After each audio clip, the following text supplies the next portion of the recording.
Work, energy and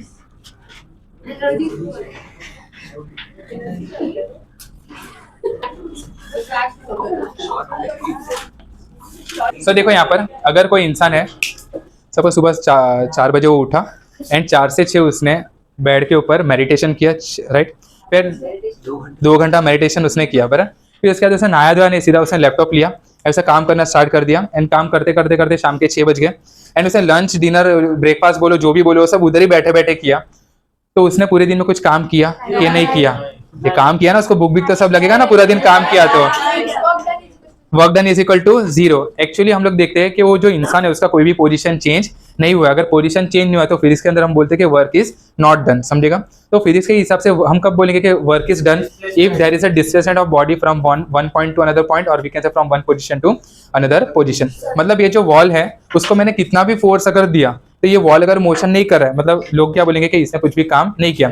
आप लोग पूरा दिन सुबह से लेकर शाम तक बुक लेके बैठो पूरा 1 हफ्ते तक एंड अगर टेस्ट के अंदर मार्क्स 0 आया तो we can say work done is 0, आपने सिर्फ। बट देखो अगर एक हिसाब से अगर आप देखो तो डेफिनेटली हम लोग ने कुछ ना कुछ तो काम किया।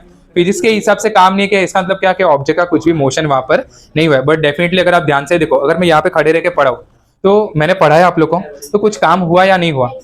बाहर के अगर एक एंगल से देखो, सब लोग समझ रहे हैं, यहाँ पर एक बाहर से एंगल से देखो तो हम लोग तो यहाँ पर रेस्ट पे हैं, तो हम लोग ने कुछ भी काम नहीं किया। बट बॉडी के अंदर तो जितने भी ऑर्गन्स या जितने भी ब्लड्स के सेल्स है वो तो एक जगह से दूसरी जगह पर कंटिन्यूसली क्या कर रहे हैं? डिस्प्लेसमेंट कर ही रहे हैं, समझे क्या है?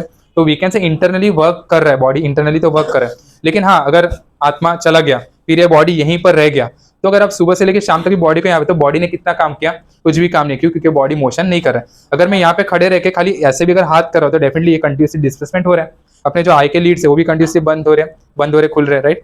फिर जो हम लोग ब्रीथिंग करें तो ब्रीथ इन ब्रीथ आउट, तो पार्टिकल अंदर जा रहे वापस से बाहर नहीं, तो यहाँ पर कंटिन्यूसली ऑब्वियसली अंदर तो मोशन हो ही रहा है एंड मोशन हो रहा है तो अंदर बॉडी कुछ ना कुछ तो काम कर रहा है। खाली बॉडी का जो फिजिकली अगर आप देखो तो एक जगह से मैं दूसरे और मोशन नहीं कर रहा हूँ, इसके लिए हम बोलेंगे कि वहां पर मोशन नहीं हुआ है, मतलब वर्क डन नहीं हुआ, समझा। बट इंटरनली तो बॉडी काम कर ही रहा है। इसके लिए तो भूख लगता है, सुबह से अगर आप काम करो तो अंदर से तो कुछ ना कुछ काम हो रही है, केमिकल रिएक्शन चल रहे हैं, ब्लड वेसल्स यहाँ, सॉरी ब्लड सेल्स यहाँ से वहाँ पर जा रहे हैं, वाटर यहाँ से, हार्ट भी तो ऐसा धक धक धक धक धक कर रहे हैं ना कंटिन्यूसली।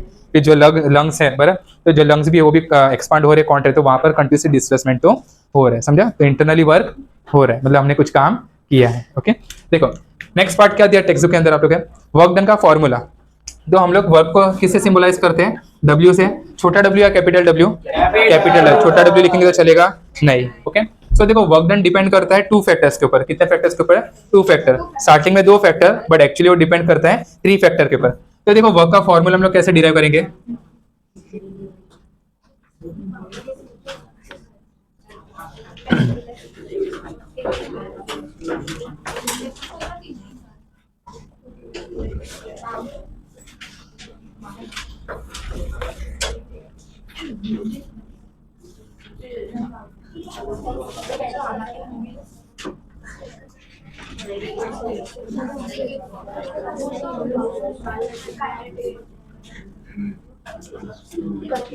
ओके, देखो किसमें हम लोग को ज्यादा वर्क डन करना पड़ेगा, फर्स्ट केस में या सेकंड केस में?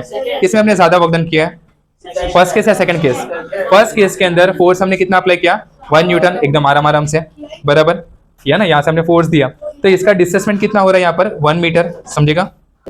ये बॉक्स यहाँ पर आ गया, समझेगा। देखो एक बॉक्स है, उसको अगर मैंने 1 न्यूटन से फोर्स दिया तो थोड़े टाइम के तो कहाँ पर आ जाएगा? ये वाले पोजीशन पे। तो यहाँ पर डिस्प्लेसमेंट कितना हुआ है? 1 मीटर का। ये वाले केस में भी डिस्प्लेसमेंट सेम है, बट मैंने यहाँ पर फोर्स क्या किया है? ज्यादा अप्लाई किया है, तो डेफिनेटली मेरे बॉडी के अंदर से ज्यादा एनर्जी यूज हुआ रहेगा, समझा नहीं समझा? एक बॉल को ऐसा फेंको एंड ऐसा फेंको, तो ज्यादा बॉडी ने फोर्स किस में अप्लाई किया? सेकंड। तो वर्क डन भी किस में ज्यादा हुआ रहेगा? सेकंड वाले केस में, समझेगा। तो वी कैन से जितना ज्यादा फोर्स उतना ज्यादा work done. So we can say that work done depends on the force और we can say magnitude of force. लेकिन ये कैसे डिपेंड करता है? डायरेक्टली, जितना ज्यादा फोर्स उतना ज्यादा वर्क डन। क्लियर है यहाँ तक? सेकंड केस के अंदर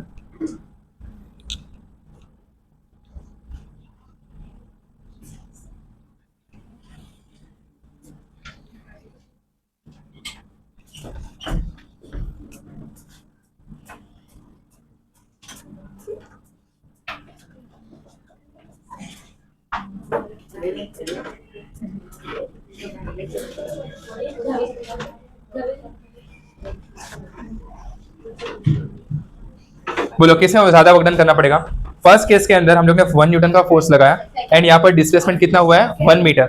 सेकंड वाले केस के अंदर फोर्स तो सेम है बट डिस्प्लेसमेंट कितना हो गया 5 मीटर, समझेगा। तो ज्यादा वर्क डन किस में करेंगे हम लोग, सेकंड वाले केस में। So we can say that work done is directly proportional to the displacement and displacement का सिंबल क्या होता है एस। आप कैपिटल एस भी लिख सकते हो या स्मॉल एस भी लिख सकते हो, इसमें कुछ प्रॉब्लम नहीं है। तो जो वर्क डन है it depends on the 2 factor. First factor कौन सा था, work done is directly proportional to the applied force and in second case work done is directly proportional to the displacement. अगर आप दोनों को कंबाइन करो तो आपको वर्क का फॉर्मूला क्या मिलेगा, F इंटू एस, समझेगा यहाँ तक। और कांस्टेंट का वैल्यू कितना हो जाएगा इसके अंदर 1। तो वर्क का फॉर्मूला है F इंटू एस। बट है ना जो वर्क है it is a scalar quantity. कौन सा क्वांटिटी है, स्केलर क्वांटिटी। बट इसके अंदर जो फोर्स है, फोर्स कौन सा क्वांटिटी होगा, it is a vector quantity. And यहाँ पर जो डिस्प्लेसमेंट है वो भी कौन सा क्वांटिटी होता है, ये पता है ना आप लोग को, 7th 8th 9th स्टैंडर्ड में हम लोग ने देखा था।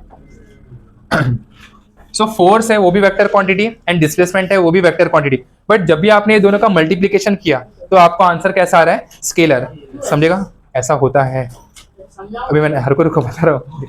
W is equal to F into S. Last time हम लोग ने पता है वो साइन थीटा कॉस थीटा वाला देखा था, एफ एस नहीं F R cos sorry F R sine theta देखा था last time. Torque is equal to क्या होता है, एफ क्रॉस आर। यस और नो, मैंने वहां पे क्रॉस सीखा था आप लोग को। तो अगर इसको अगर आप इसको वेक्टर के फॉर्म में लिखो तो यहाँ पर क्या आता है क्रॉस। बट अगर आप वेक्टर हटा दो मैग्नीट्यूड के फॉर्म में जब लिखोगे तो इसका फॉर्मूला हो जाएगा एफ आर साइन थीटा, समझेगा यहाँ तक। क्या क्या मल्टीप्लिकेशन 2 टाइप के होते हैं, एक होता है वेक्टर प्रोडक्ट जिसको हम क्रॉस लिखते हैं एंड एक होता है डॉट प्रोडक्ट जिसको हम बोलते हैं स्केलर प्रोडक्ट। तो आप लोग के हिसाब से ये लेवल पे डॉट का मतलब एंड क्रॉस का मतलब मल्टीप्लिकेशन होता है। बट आप लोग के नीचे ना नोट में दिया रहेगा कि क्रॉस का मतलब एंड डॉट का मतलब क्या होता है, अलग अलग होता है। अलग अलग का मतलब पता है क्या होता है, जब भी आप ये दोनों को मल्टीप्लाई करोगे ना तो आपको एक नंबर आएगा, नंबर 1 2 3 4 ऐसा नंबर। तो नंबर का वैल्यू कभी भी चेंज होता नहीं है। हाँ, अगर डॉट प्रोडक्ट किया ना डॉट प्रोडक्ट तो नंबर ही आएगा। बट अगर आपने क्रॉस प्रोडक्ट किया तो आपको नंबर नहीं आएगा, आपका आंसर ना आईजेके के फॉर्म में आएगा। एंड वो आईजेके मतलब होता है वेक्टर। आई का मतलब होता है when object is moving in x axis, j का मतलब होता है when object is moving in y axis and k का मतलब होता है when object is moving in z axis, समझा। तो अगर मैंने ऐसा लिखा ना कि i plus 2j plus 2k, इसका मतलब पता है क्या, एक ऑब्जेक्ट है यहाँ पर, उसका डिस्टेंस एक्स एक्सिस से कितना है 1, वाई एक्सिस से कितना है 2 एंड जेड एक्सिस से कितना है 3, समझे। ये सब हायर लेवल में है आप लोग को। हाँ नहीं समझाना, जाने दो। हाँ कुछ नहीं, ये सब कुछ होता नहीं है, ये सब आगे जाके माइनक्राफ्ट में करा है आप लोग को ये सब। हाँ देखो, तो जब भी तो जो मुझे लगा कुछ कोर्स रहेगा, कुछ माइंड का क्राफ्ट। देखो ओके, सो खाली आप लोग को जो मैं बोल रहा हूँ सुनो। हाँ तो है ना, फोर्स भी वेक्टर क्या लिखा है,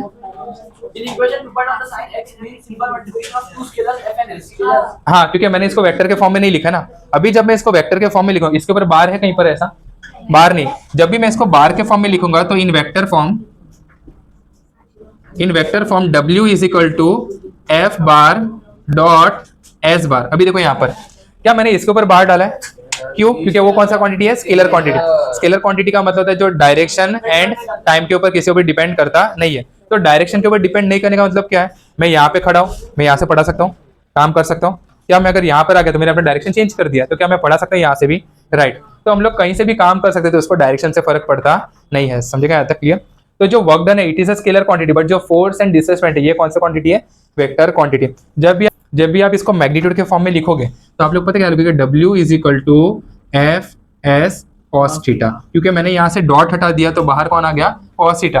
एंड जब मैंने यहाँ से क्रॉस हटा दिया था तो ये क्या बन जाएगा, साइन थीटा।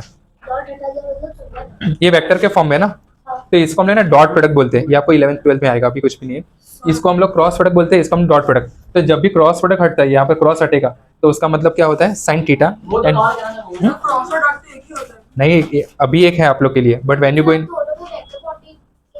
हाँ तो देखो इसमें कैसा होता है, एफ क्रॉस आर। ये एफ क्रॉस आर का मतलब क्या होता है, एफ यहाँ पर है एंड आर यहाँ पर है, तो एफ क्रॉस आर, तो ये थंब कहाँ पर जा रहा है, ऊपर। अगर आपने आर क्रॉस एफ कर दिया, सुनो यहाँ पे, अगर आपने आर क्रॉस एफ कर दिया तो थंब कहाँ पर जाएगा, नीचे। तो उसको डायरेक्शन से फर्क पड़ता है।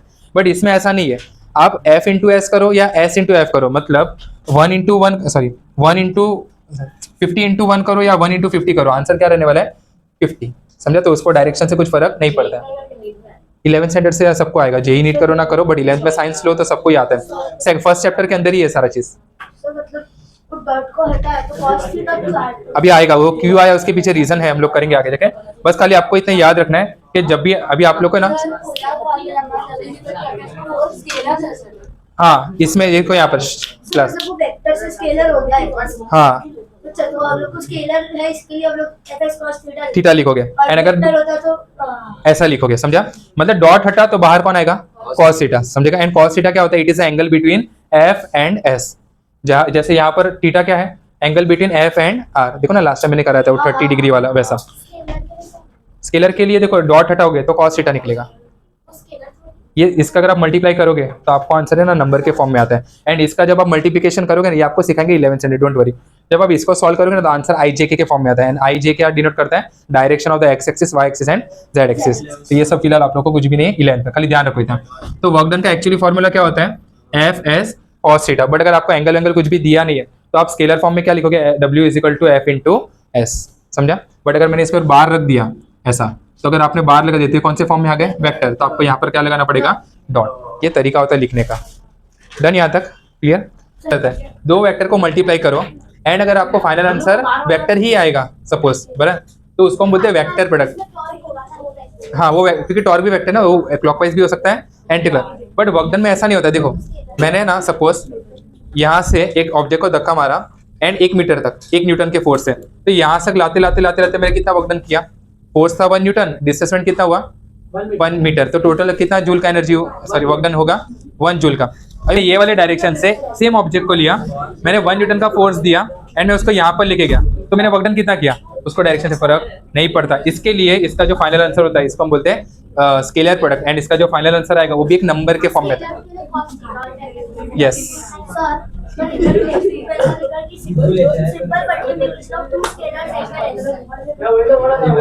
देखो पेज नंबर, भाइयों बहनों, पेज नंबर 23।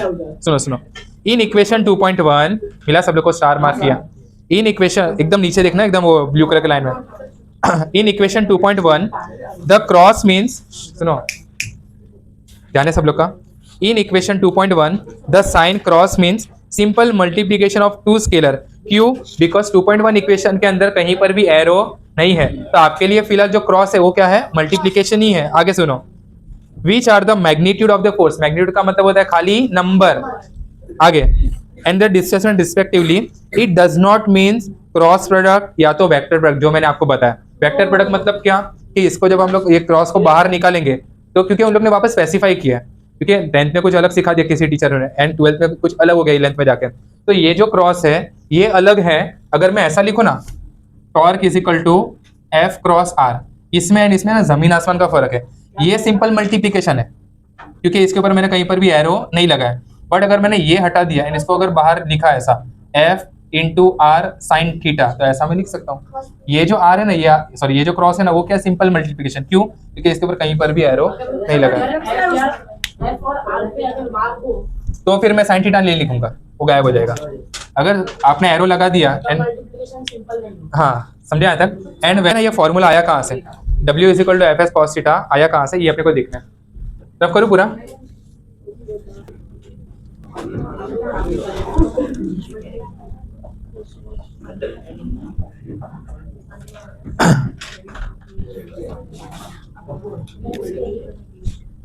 देखो यहाँ पर, now we have to derive. Actually ना आप लोगों को डेरिवेशन जो है इसका W is equal to F S cos theta वो है नहीं। मतलब आप लोग स्कूल में कभी पूछेंगे भी नहीं, आप लोगों को खाली ऐसा बोला रहेगा कि you have to write W is equal to F S cos theta, और उसके अलावा आपको कुछ भी याद रखना नहीं है। फाइंड करना है W is equal to F S cos theta कैसे आया, ये अपने को फाइंड करना है। करें स्टार्ट। देखो पहला हमने अपने टॉपिक क्या दिया? बाय फाइंडिंग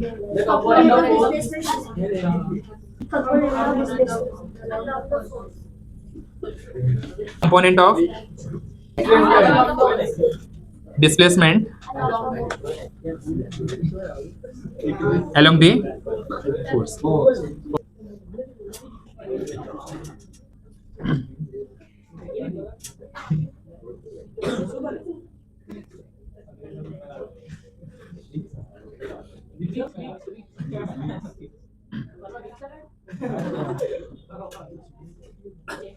यहाँ पर है पॉइंट ए, यहाँ पर है पॉइंट सी, एंड यहाँ पर आ जाएगा बी, और यहाँ पर क्या बन रहा है? एक छोटू सा एंगल। अभी यहाँ पर है, देखो कंपोनेंट क्या होते हैं, सब लोग का ध्यान यहाँ पर। अगर कंपोनेंट नहीं समझा तो फिर ये दोनों डेरिवेशन नहीं समझेंगे।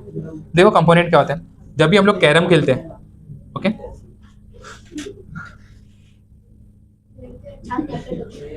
हाँ, अभी देखो अगर सपोज एक कॉइन यहाँ पर है, ध्यान है सब लोग का, एक कॉइन यहाँ पर है, तो हम लोग स्ट्राइकर कहाँ पर रखेंगे, यहाँ पर, बराबर। एंड जैसे स्ट्राइकर को आप हीट करते हो स्ट्राइकर ऐसा जाएगा। अभी आप लोग ध्यान से देखो, ये मैंने आई थिंक आप लोग को मोशन 1 डायमेंशन 2 डायमेंशन कराया था 9th स्टैंडर्ड में भी। देखो ये स्ट्राइकर जब ये वाले डायरेक्शन में जाएगा तो कहने से कि थोड़ा सा लेफ्ट हैंड साइड में भी गया है एंड साथ साथ में आगे भी गया है। हाँ, क्रॉस में गया ना, तो पहले उसका पोजीशन ये था, अभी जो एग्जैक्ट उसका पोजीशन होगा वो थोड़ा सा लेफ्ट हैंड साइड भी शिफ्ट हुआ है ना, ऐसा आगे तो जा रहा है। समझा नहीं समझा? अरे वैसा नहीं, अगर मैं ऐसा जा रहा हूँ तो मैं कौन सा डायरेक्शन में जा रहा हूँ, ऊपर किधर, ये ऊपर भी जा रहा है नॉर्थ में एंड साथ साथ में मैं ईस्ट में भी जा रहा हूँ, तो ये डायरेक्शन का क्या बोलते हैं, नॉर्थ ईस्ट ना, वैसा। तो यहाँ से ये डायरेक्शन में भी शिफ्ट हुआ थोड़ा सा एंड साथ साथ में मैं वर्टिकली ऊपर भी जा रहा हूँ, ये वाले डायरेक्शन में गया ना, तो वो साथ साथ में लेफ्ट हैंड साइड, मतलब एक साथ में दो मोशन हो रहा है, वो लेफ्ट में भी जा रहा है एंड साइमल्टेनियसली वो आगे भी जा रहा है। मोशन एक ही हो रहा है बट स्लांट हो रहा है, उसके कारण ये लेफ्ट हैंड साइड भी जा रहा है एंड आगे भी जा रहा है ना, नहीं समझा? अगर मैं ये डायरेक्शन में गया तो कहाँ पर जा रहा हूँ, खाली नॉर्थ में। अगर मैं ऐसा गया तो खाली ईस्ट में। अगर मैं स्लांट जा रहा हूँ तो मेरा डिस्टेंस कुछ ना कुछ तो ईस्ट से भी है एंड कुछ ना कुछ डिस्टेंस मेरा नॉर्थ से भी है। समझा? समझा यहाँ तक? तो मैंने जो भी फोर्स दिया है वो दो पार्ट के लिए था। पहला पार्ट कौन सा था, ये ऑब्जेक्ट को लेफ्ट हैंड साइड में लेके जाने के लिए एंड साइमल्टेनियसली उसको आगे लेके जाने के लिए। इतना समझा सब लोग को? अभी देखो, अगर मैं ऐसा जा रहा हूं तो इसके कितने कंपोनेंट हो गए, दो कंपोनेंट, एक कहां पर, ऊपर एंड दूसरा ये वाला कंपोनेंट। हाँ, अभी अगर ऐसा मैं जाता रहूंगा तो कहाँ, एक नीचे है और दूसरा वेस्ट में। समझा सब लोग को यहाँ तक? अगर मैं ऐसा जा रहा हूँ तो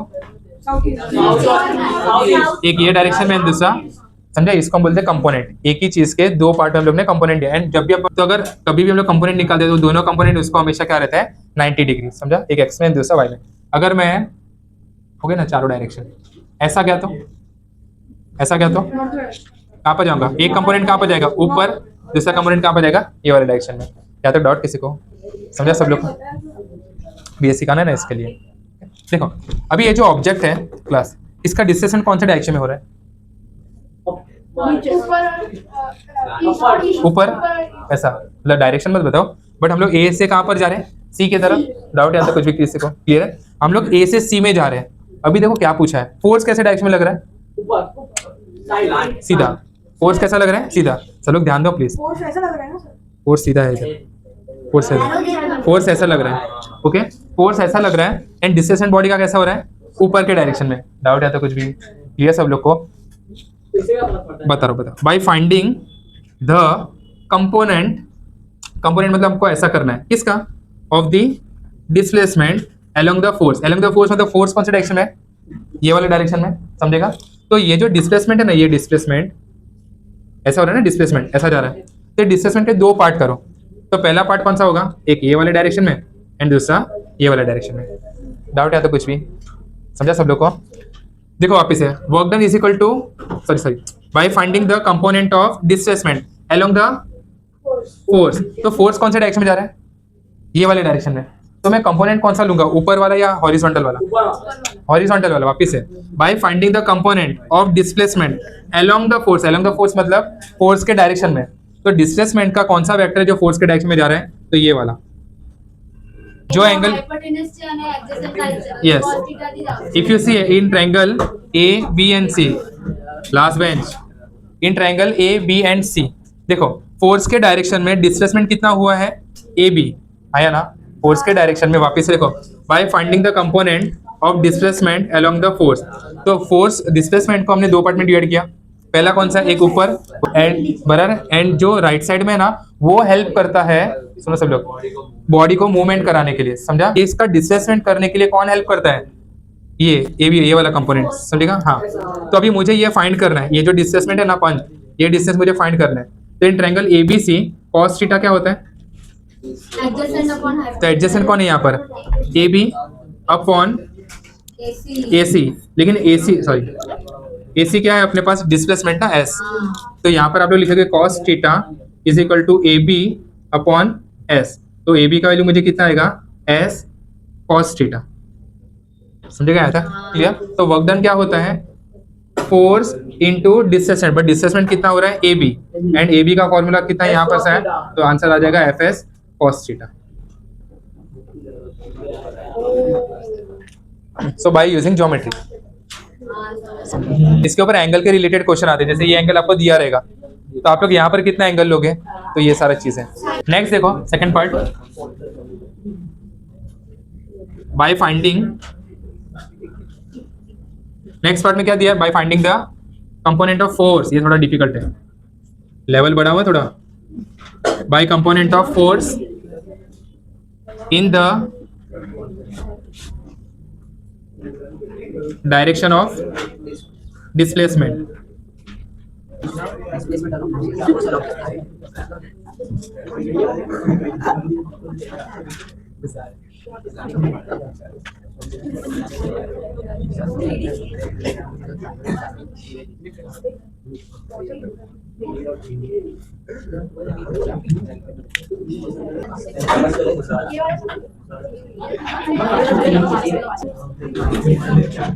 चलो देखो यहाँ पर सब लोग, ये सब लोग को क्लियर था। फोर्स अगर ऐसा लग रहा है, फोर्स अगर ऐसा लग रहा है तो इसके दो कंपोनेंट ऐसे बनेंगे। सुनो, ये ना है, ये होता है S cos थीटा एंड ये हो जाएगा S sin थीटा। ऐसा होता है क्योंकि sin थीटा का स्क्वायर प्लस cos थीटा का स्क्वायर क्या होता है, 1 होता है ना। हाँ, तो अभी देखो प्रूफ हो जाएगा बाद में। ये मैं क्यों कर रहा हूँ समझेगा आपको। देखो अभी यहाँ पर है अपने पास F, थोड़ा ध्यान रखना इसमें। यहाँ पर फोर्स है, टॉपिक का नाम क्या है, by finding the component of force. मतलब हम किसको दो पार्ट में डिवाइड करने वाले, यहाँ पर फोर्स को, यहाँ पर किसको क्या था, डिस्प्लेसमेंट को। लेकिन इसका जो भी कंपोनेंट है वो कौन से डायरेक्शन में लेना आपको, इन the direction of S, and S का डायरेक्शन किधर है, ऐसा, मतलब AC। समझा। तो यहाँ पर जो डिस्प्लेसमेंट है वो अपने पास क्या है, AC। डाउट यहाँ तक कुछ क्लियर सब लोग को। अभी देखो थोड़ा, ये फोर्स था तो इसके दो कंपोनेंट बने, बराबर। ये फोर्स था तो इसके दो कंपोनेंट बने। अगर मैं इसको ऐसा घुमा दूं, समझ रहे, ऐसा मैंने पकड़ा एंड ऐसा घुमा दिया, तो ये जो ना ये लाइन वो ऐसा घूम के सीधा हो जाएगा। ये हो रहा है विजुअलाइजेशन थोड़ा सा। इसको ऐसा उठाओ, ऐसा घुमा दो, तो घुमाओगे तो ये जो टेढ़ा जो लाइन जा रहा है वो स्लांट होके यहाँ पर जाएगा। तो इसके दो कंपोनेंट कैसे बनेंगे, तो एक कंपोनेंट जाएगा ऐसा ऊपर एंड एक कंपोनेंट जाएगा नीचे। समझा था। तो आपको दो कंपोनेंट मिले, पहला कंपोनेंट कौन सा मिल रहा है, ये वाला, और दूसरा ये वाला। समझेगा, डाउट यहाँ तो कुछ भी क्लियर सब लोग को। तो देखो bye finding the component of F, तो F का component in the direction of S का कौन सा डायरेक्शन है, ये, बराबर। एंड F का कौन सा कंपोनेंट आ रहा है, ये। तो मुझे ये डिस्टेंस फाइंड करना है, ये डिस्टेंस का कौन सा डायरेक्शन है, ये। एंड फोर्स का भी डायरेक्शन कौन सा है, क्योंकि आप लोगों ने बचपन से पढ़ा है, जो डायरेक्शन फोर्स सकता है वही डायरेक्शन में ऑब्जेक्ट का डिस्प्लेसमेंट होता है। तो मैं फोर्स नीचे लगाऊं तो ऑब्जेक्ट ना इधर जाएगा, लॉजिक है इसका। जो ये वाला कंपोनेंट होगा वही रिस्पॉन्सिबल है ऑब्जेक्ट को ऊपर लेके जाने के लिए। लेकिन अभी मुझे वही फाइंड करना है। तो कैसे फाइंड करेंगे, देखो मैंने ना इसको ऐसा फोर्स लग रहा है ना, ये फोर्स है, बराबर। अगर मैं इसको ऐसा ज्वाइन कर दूं तो क्या ये रेक्टेंगल जैसा बन जाएगा। देखो यहाँ पर ये ऐसा F था, बराबर। F को हम लोग ने कितने पार्ट में डिवाइड किया, दो पार्ट में। एंड वो दो पार्ट हम लोग क्यों डिवाइड करते हैं, कंपोनेंट फाइंड करने के लिए। कंपोनेंट मतलब अभी भेल बना तो भेल का कंपोनेंट क्या होता है, कुरमुरा एक्सेट्रा एक्सेट्रा सारा चीज होता है ना, पूरी जो भी है। हाँ बराबर। तो वैसे ही ये किससे बना हुआ है, सुनो सुनो। तो ये जो फोर्स है उसके अंदर दो जन छुपे हुए हैं, एक हॉरिजॉन्टल साइड में दूसरे वर्टिकल साइड में। तो जैसे ये फोर्स ऊपर जा रहा था तो इसके दो कंपोनेंट बन गए, एक ऊपर एंड एक नीचे, जैसे यहाँ पर भी हम लोग ने बनाए थे। तो अभी ना फोर्स टेढ़ा नहीं जा रहा है, फोर्स सीधा जा रहा है। तो उसके दो कंपोनेंट कहाँ पर बने, तो इसको ऐसा उठा यहाँ से ऐसा घुमा के F के डायरेक्शन, तो ये जो ना ये वाला लाइन वो यहाँ पर आ गया। समझा। तो अभी इसको आप दो पार्ट में डिवाइड कर दो। हाँ रुको, अभी इसको आपने दो पार्ट के अंदर डिवाइड कर दिया, बोलो। हम इसमें AC का तो वैल्यू मेरे पास है S, मुझे ये फोर्स कितना लगेगा जो रिस्पॉन्सिबल इसको ऊपर लेके जाने के लिए, वो फाइंड करना है। हाँ, तो अभी हमने क्या किया, इसके दो कंपोनेंट मिल गए। अभी ना इसके अपोजिट साइड्स को आप ज्वाइन कर दो। अगर आप अपोजिट साइड्स को ज्वाइन कर दो तो ये कुछ रेक्टेंगल या स्क्वायर जैसा बन जाएगा। समझा, स्क्वायर मानो। अभी यहाँ पर एंगल थीटा है तो इसका वर्टिकली एंगल भी यहाँ पर क्या बन जाएगा, थीटा, बराबर। यहाँ तक वर्टिकली अपोजिट एंगल, ओके। अगर ये एंगल थीटा है तो अल्टरनेट एंगल से ये एंगल भी क्या बन जाएगा, थीटा। नहीं समझा, अल्टरनेट एंगल मैथ्स, ओके। हाँ, अभी यहाँ पर है राइट एंगल, अल्टरनेट एंगल बनेगा ना ये, बराबर। एंड यहाँ पर कितना एंगल बना क्लास, यहाँ पर कितना एंगल बना, 90। समझा तक, डाउट या तो कुछ भी। देखो अभी यहाँ पर अपने पास पॉइंट A यहाँ पर नाम दे दो एन एंड यहाँ पर है पी। क्लियर यहाँ तक सब लोग को? अभी देखो एक ट्रायंगल बनेगा ऐसा कुछ, ए पी और यहाँ पर एन एंड यहाँ पर कितना एंगल बनेगा 90 एंड ये जो एंगल है वो कितना है थीटा। नहीं थीटा ना, ये थीटा है तो ये भी थीटा हो जाएगा। एंगल ये नहीं, ये तो थीटा हो गया, उसका अल्टरनेट एंगल यहाँ पर कितना देगा थीटा। समझा तक सब लोग को? इसको रियल फिजिक्स बोलते हैं। वो फोर्स इज प्रेशर, जो फोर्स अपन एरिया लिख दिया, दोनों का डिवाइड कैसा नहीं होता है। देखो ये थीटा समझा सब लोग को, वर्टिकली अपोजिट एंगल से। हाँ फिर इसका अपोजिट एंगल, सॉरी इसका अल्टरनेट एंगल यहाँ पर आ गया। अभी ये ऊपर वाले ट्रायंगल को मैंने यहाँ पर ले लिया, समझा यहाँ तक? अभी आप लोग को मुझे फाइंड करना है ना ये एनपी का वैल्यू, तो कॉस थीटा क्या होता है? ये वाले ट्रायंगल में कॉस थीटा क्या होगा?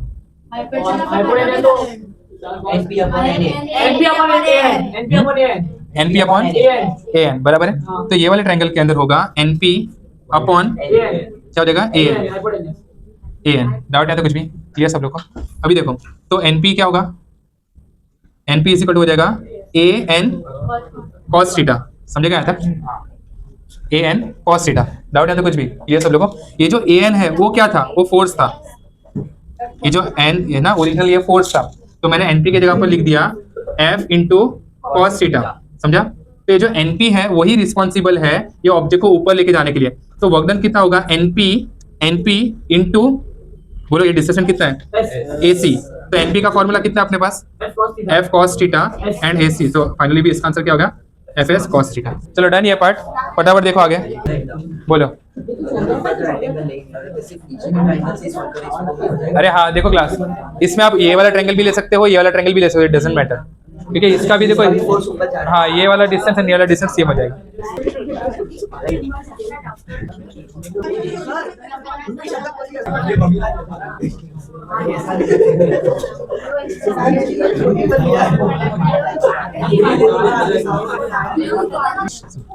अभी हम लोग ने वर्कडन का फॉर्मूला क्या निकाला? Work done is equal to F S, मतलब वर्कडन खाली दो फैक्टर के ऊपर डिपेंड नहीं करता, it depends on the three factor.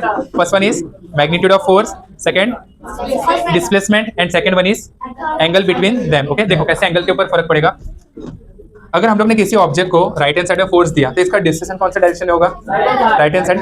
दोनों के यहाँ पर एंगल कितना है? 0 डिग्री। तो work done is equal to क्या होता है? F S cos theta. तो कॉस 0 का वैल्यू कितना आता है? 1। ये हो जाएगा एफ इंटू एस। इसके कारण जब भी वो ग्रेविटी लगती है और हम लोग स्ट्रेट चलते हैं तो वो 0 फोर्स होता है। तो डब्ल्यू से क्या मिला यहाँ पर आपको? F S. क्लियर यहाँ तक? नेक्स्ट केस में देखो, नेक्स्ट केस में देखो, अगर फोर्स ऐसा लग रहा है, मैं चाहता हूँ ऑब्जेक्ट का डिस्प्लेसमेंट ये वाले डायरेक्शन में हो, क्या हो सकता है? हो सकता है ना, क्यों नहीं हो सकता? मैंने फोर्स अगर ऐसा लगा है तो इसका डिस्प्लेसमेंट ये वाले डायरेक्शन में। सर कैसे? देखो एक छोटा बच्चा रहता है, उसने कार को ना रस्सी बांधा तो ऐसा घसीटते घसीटते नहीं लेके आता है, तो फोर्स ये डायरेक्शन में लग रहा है लेकिन गाड़ी का डिस्प्लेसमेंट आगे हो रहा है। समझा? अरे किसी को घसीटते घसीटते ऐसा लेके आओगे तो फोर्स ऐसा लगेगा ना ये वाले डायरेक्शन में, तो समझा आता है? एंड इसका डिस्प्लेसमेंट कहाँ पर होगा? फोर्स एंड डिस्प्लेसमेंट के पीछे यहाँ पर कितना एंगल है? 30 डिग्री। तो work done is equal to कितना हो जाएगा? F S cos 30 degree. Cos 30 का वैल्यू कितना होता है? √3/2। तो एफ एस, इसके अंदर से अभी कंक्लूजन निकला, सब लोग ध्यान रखना। √3 का वैल्यू कितना होता है? 0.732 डिवाइड बाई 2 करो, कितना हो जाएगा? 0.86। 0.86 ऑफ एफ एस। ये अपना आ गया वर्क डन का। जब एंगल कितना है? रिड्यूस होगा। हाँ मतलब एंगल बढ़ाने से यहाँ पर वैल्यू क्या हो रहा है? रिड्यूस हो रहा है। बिकॉज पहले कितना था? F S into 1। समझेगा? यहाँ पर कितना? 0.86 into F S. Third case में देखो, फोर्स एंड डिस्प्लेसमेंट ये डायरेक्शन, दोनों के एंगल कितना है? 45 डिग्री। तो work done is equal to F S cos 45। Cos 45 का वैल्यू कितना होता है? 1/√2, मतलब ये हो जाएगा 0.7 टाइम्स ऑफ एफ एस। तो देखो क्या आप लोगों को ऑब्जर्वेशन आ रहा है यहाँ पर, जैसे जैसे आप लोग एंगल बढ़ाते जाओगे वैसे वैसे वर्क का वैल्यू कम हो जाएगा। नेक्स्ट केस में एफ और एस ऐसा है, यहाँ पर एंगल 60, तो W is equal to F S cos 60। Cos 60 मतलब which is equal to 0.5 times of F S. And last case में है, एक ऑब्जेक्ट है, मैं चाहता हूँ उसका डिस्प्लेसमेंट हो राइट हैंड साइड, बराबर, बट मैंने उसको फोर्स लगाया ऊपर के डायरेक्शन में। बोलो राइट हैंड साइड में कितना जाएगा? अगर मैं इसको ऐसा ऊपर से उठाऊं 0, यहाँ पर एंगल कितना जाएगा? 0। W is equal to F S cos 90। Cos 90 का वैल्यू कितना होता है? 0 इंटू एनीथिंग 0। तो यहाँ पर वर्कडन कितना हो जाएगा? 0। समझा? तो as we increase the angle, work done का वैल्यू क्या हो जाएगा? डिक्रीज। समझा? तो यहाँ तक हम लोग ने सॉल्व किया है। जो नेक्स्ट पार्ट है ना 180 डिग्री वाला, वो हम लोग नेक्स्ट टाइम करेंगे। ठीक है?